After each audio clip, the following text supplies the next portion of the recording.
YouTube-a video çəkmirəm çoxdandır. Bunun da səbəbi əslində çəkməklə bağlı problem deyil. Videonu çəkirəm, sadəcə onu düzəltmək, CapCut-a atmaq, onların hamısı uzun prosesi deyə həmişə ertələyirəm, xırda işləri görürəm. Dedim, əgər bu problemdirsə, mən niyə sadəcə telefonu qoyub danışmıram burada iş görə, sonra da YouTube-a yükləyim də onu. Yəni məcburdumu ki, mütləq videolar arası yəni keçidləri olsun, mahnı olsun arxada və yaxud yazı getsin aşağıda. Ona görə bu videoda sadəcə danışacağam və nə iş gördüyümü də göstərəcəm hal-hazırda. Çünki Instagramda söz vermişdim, şəxsi brendinq sistemi ilə bağlı bir məhsul hazırlayacağam, pulsuz, Azərbaycan dili tərcüməsində bir yerdə. Onun üstündə işləyirəm. Məncə bir həftədən o yana qalmaz, hazır olar. Bunu yapışdıracaqdım videoya. Amma masanın üstünə qoyası oldum. Və başqa bir videoda gələcək. Hansı alətlərdən istifadə edirəm video çəkmək üçün.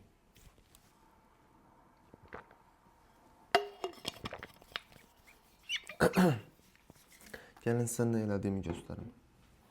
Deməli, belə bir sistemdir. Bu başlanğıc sistemdən əvvəl başqa bir hissədə var, amma o hissəni göstərməyəcəm, sürpriz olsun. Çünki əsas məsələsində oradır. Bu da başlanğıcdır. Yəni bir çox səhifələr var.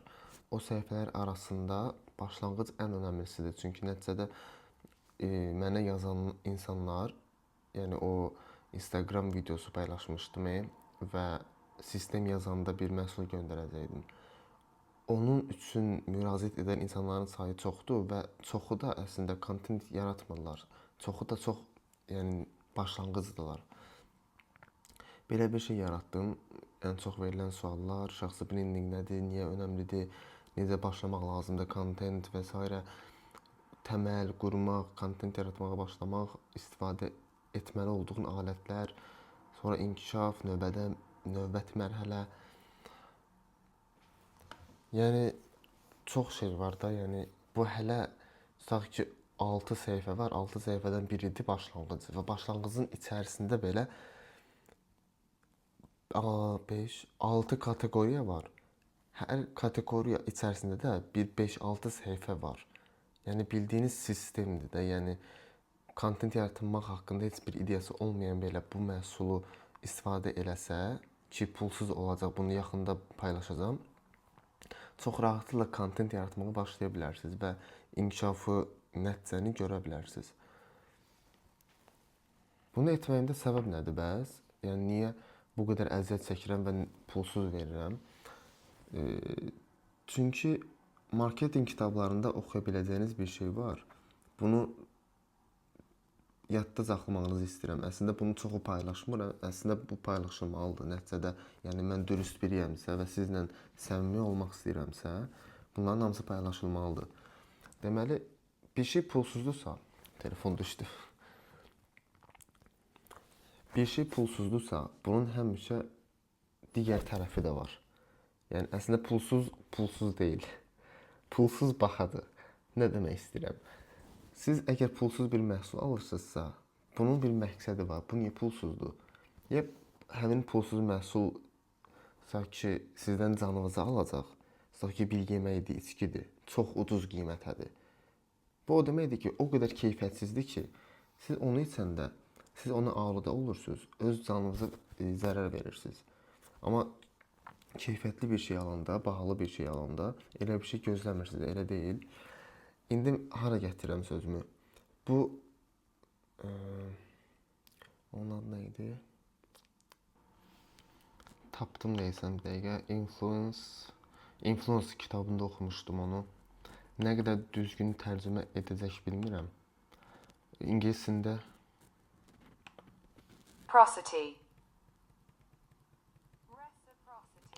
Reciprocity prinsipi adlanır. Azərbaycan dilində qarşılıqlılıqdır. Deməli, məsələ nədir? Bu arada sakit danışmağımın səbəbi evdə hamı yatır. Səhər 7-nin yarısıdır. Deməli, qarşılıqlılıq, reciprocity prinsipi. Siz Mən sizə pulsuz bir şey verirəm. Və ondan sonra sizdən başqa bir şey almağınızı xahiş edirəm. Bu reciprocity prinsipidir. Sanki mağazaya gedirsiniz. Açıblar fərqli dadda çipslər. Biri pomidorludur, biri soğanlıdır, biri sarımsaqlıdır, biri göyərtilidir və s. Düzüblər də ora, soslarla bir yerdə pulsuz verirlər sizə. Onun səbəbi sadəcə test deyil. Yəni test edin, baxın dadı necədir, yaxşıdırmı, pisdirmi? Məqsəd odur ki, orada siz onun dadına baxırsınız pulsuz. Gedib həmin çipsini alma ehtimalınız daha çoxdur. Çünki sizə pulsuz verdilər onu və sizdən pullusunu göstərəndə bax bu çipsi budur. Yəni sizə almağı tövsiyə edirlər və xahiş edirlər. Siz yox deyə bilmirsiniz. Çünki sizə pulsuz veriblər, qarşılığında isə çipsi verirlər, siz ona yox deyə bilmirsiniz, almaya bilmirsiniz, özünüzü yaxşı hiss eləmirsiniz. Necə ki, kiminsə evinə gedəndə mütləq bir şey alıb gedirsiniz, elə deyil. Və qaydanda da həmin insanın sizin evə boş gəlməsini gözləmirsiniz. Düzgün nümunə olduğumu bilmirəm. Yəni nəticə budur ki, başa salmağa çalışdığım şey budur ki, kimsə sizə pulsuz bir şey verirsə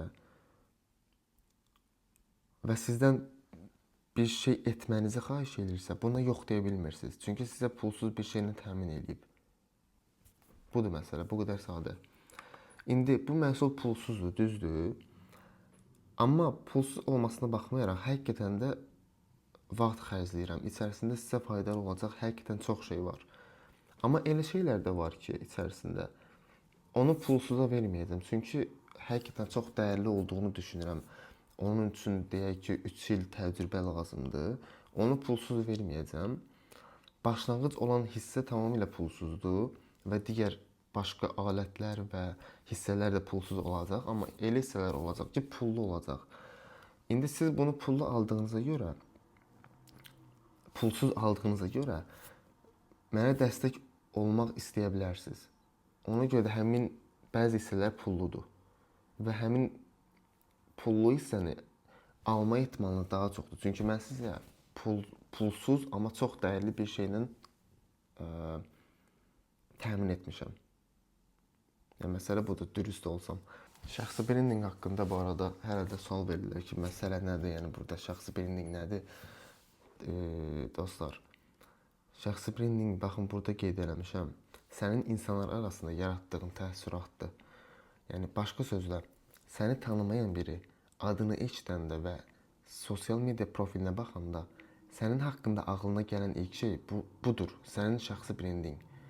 Sənin necə düşündüyün, nəyə dəyər verdiyin, hansı mövzularda güclü olduğun, nə cür danışıqların, postların, fikirlərin olduğu, bütün bunlar bir yerdə səni insanlara təqdim edən marka kimidir. Məsələn, əgər sən marketinq, satışla bağlı videolar paylaşırsansa, insanlar səni marketoloq, satış üzrə ekspert kimi tanıyacaq. Yəni, şəxsi brendinq budur. Bir şeyi başa düşmənizin ən asan yolu bilirsiniz nədir? Nümunələrdir. Baxın, Instagramda nə qədər insanı izləyirsiniz. Gedin, profil şəkli olan və hər videosunda özünü çəkən insanların səhifəsinə girin. Onların hamısı şəxsi brendinqdir. Şirkətləri demirəm. Logosu olan ya da paltar mağazası falan. Bunlar şəxsi brendinq deyil. Bunlar artıq brenddir, amma şəxsi brend deyil. Şəxsi brend insanın özünə aid olan bir şeydir. Yəni profil fotosu var, videolarında ancaq özü düşür və öz məhsullarını reklam edir. Gedin həmin səhifələrə, biraz gəzin, özünüz başa düşəcəksiniz ki, şəxsi brendinq nədir.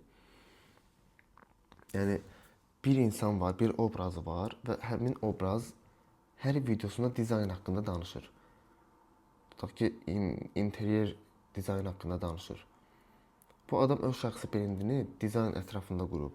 Məsələn, Sanan Şahalı var, dizayn haqqında paylaşır. Sanan Şahalı deyəndə ağlınıza gələcək ilk şey nə ola bilər? Yəni ona şəxsi ola biləcək şey nədir? Dizayn. Hər postu dizaynla bağlıdır. Storyləri desəm, it yadıma düşür. Bəzən itlərini paylaşır. Sonra freelancer olaraq işləməyi yadıma düşür. Yəni bütün bu şeylər həmin adama şəxsi şeylərdir, şəxsi xüsusiyyətlərdir və bütün bu hamısı cəmi şəxsi brendinqi yaradır. Və şəxsi brendinq unikdir. Mənə aid olan şeylər, yəni mənim şəxsi brendinqim götürülə bilmir, oğurlana bilmir məndən və kopyalana bilmir. Çünki bu şəxsidir, mənə aiddir. Yəni Eltondan bir dənədir bu dünyada, səndən bir dənədir. Ola bilməz ki, mənim 100 dənə şey var, həmin 100 dənə şeyə marağım var. Sənin də eyni ilə həmin 100 dənə şeyə marağın olsun. Belə bir şey olmur. Şəxsi brendinq olanda, tutaq ki, mənim əsas mövzum, nişim nədir? Dəyər zonam nədir?